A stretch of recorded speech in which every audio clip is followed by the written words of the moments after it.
That was just a sample of the federal leader's greatest hits from this week. Prime Minister Justin Trudeau with a new play on Poilievre's own words.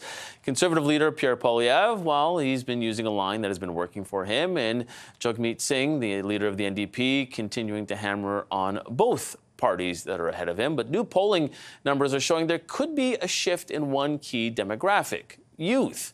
Let's have a look at this Abacus data poll. It shows a change over the last 2 weeks, with the Liberals gaining 12 percentage points among the 18 to 29-year-olds. The Conservatives dropped by 10 points, according to the numbers. And that puts the two parties in a nearly dead heat with that cohort of voters. So is this a trend? Or is this poll just an outlier? Let's bring in the front bench. Carleen Verheyen is the former chief of staff to the late Liberal cabinet minister Jim Carr. She's an associate vice president with Summa Strategies. Mélanie Paradis is the former communications director to Erin O'Toole. She's now the president of Texture Communications.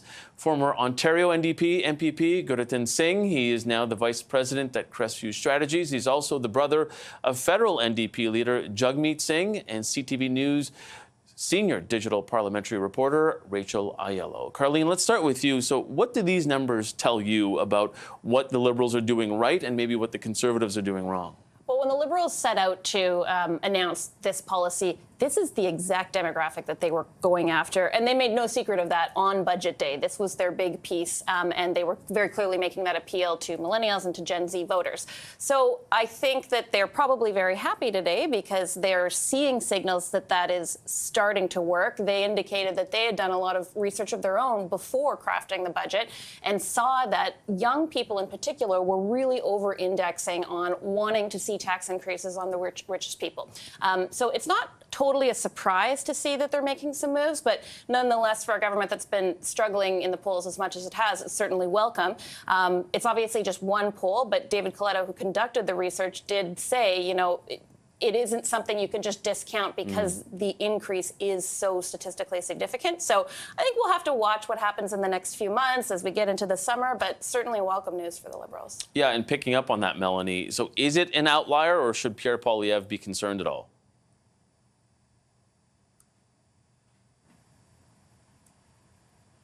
Oh, what I find most interesting about this... Sorry, just start over, Mélanie. You were muted for a second there. Okay. So what I find the most interesting about this poll is that the demographic of 30 to 44-year-olds actually goes up for the Conservatives by almost the same margin. So it's almost as if they're switching. Yes, they've gone. The Liberals are seeing a bit of a bump with younger voters, with the 18 to 30 demographic.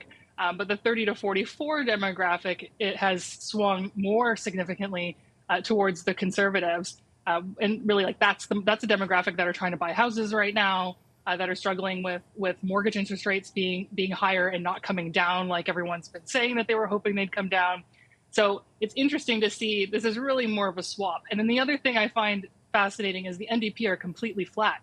There's been no change. You see a shift in the youth vote intention, but not to the NDP. And that should be a warning sign to the NDP that they need to do something more significant now. Yeah, and Guratan, your brother, Jagmeet Singh, has long courted that youth vote. But to Mélanie's point, they actually dropped, according to this poll, by 1 point. So does that worry the NDP, you think? I think with respect to the NDP perspective, we also have to look at, as a whole, if we look at general NDP trends over the past election cycles, we're still seeing relatively pretty high positioning for the NDP as a whole.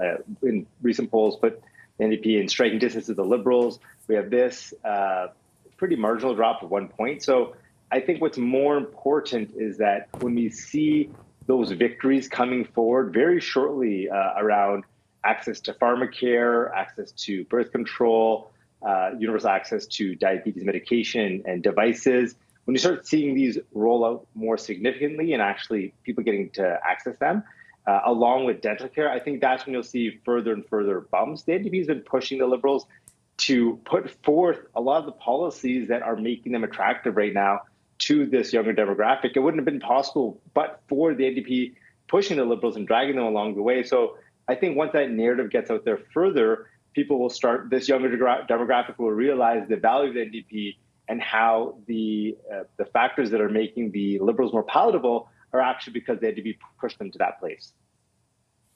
Yeah, and speaking of policy, Rachel, I mean, is it because the Trudeau Liberals are coming out with so much policy and, in a sense, challenging Poilievre's Conservatives to match them on that? I mean, there's been a number of questions over the last week. What will Poilievre's government, or what would Poilievre do on capital gains? What about the hybrid work, and also the question of their climate plan? So do you think that it's time for Poilievre to put something in the window to swing it back that way? It might be. I think this is both a combination of the Liberals definitely acting on that budget strategy, doing podcasts, hitting social media with explainers. But I do think it does open up this area where you are seeing the Prime Minister out regularly now talking about what he's going to do on housing affordability, targeting these millennials. And you're not getting the same kind of voice and clips from Poilievre, because he is really, over the last number of weeks since the budget, stuck on this. I've probably got it verbatim now. Fix the budget, build the whatever. You know, like, it is very talking point. And so I do wonder if, because millennials and this younger generation are tuning in to hear what the government is offering, they would then have open ears to hear what the official opposition is proposing. And in the absence of Poilievre actually putting forward much of substance on this, his housing policy came back, over a year ago, or it seems many months now, that maybe they are craving a bit more substance from the official opposition leader, and it could be a good time to get some actual core promises in the window. Melanie, I wanted to pick up on that. Do you think that it's time for Pierre Poilievre to change that message track, even though, as Rachel pointed out, it's in a lot of our heads now, maybe because we all watch politics a lot, but even though that has resonated, do you think it's time for them to start putting some more meat on the bone? So, look, we watch politics a lot. We're not the average voter by any stretch of the imagination. The average voter, they have to hear the same thing like 7 times before it starts to sink in. And so you need to keep repeating the same message over and over again so that it resonates and that it actually seeps into the consciousness of like the general population across the country, especially the younger demographic. So this is absolutely not the time for Pierre Poilievre to change his message track, because it's been enormously successful, and he needs to continue to stay on the track that he's on. And the other thing I would note about this poll in particular, I know that we slag younger voters for not consistently showing up to the polls. We may be able to gauge their vote intention in a poll, but are they actually showing up to vote on election day? They did have a lot of influence in getting Trudeau elected the first time. So I can see how the Liberals would be really interested in locking in on this demographic.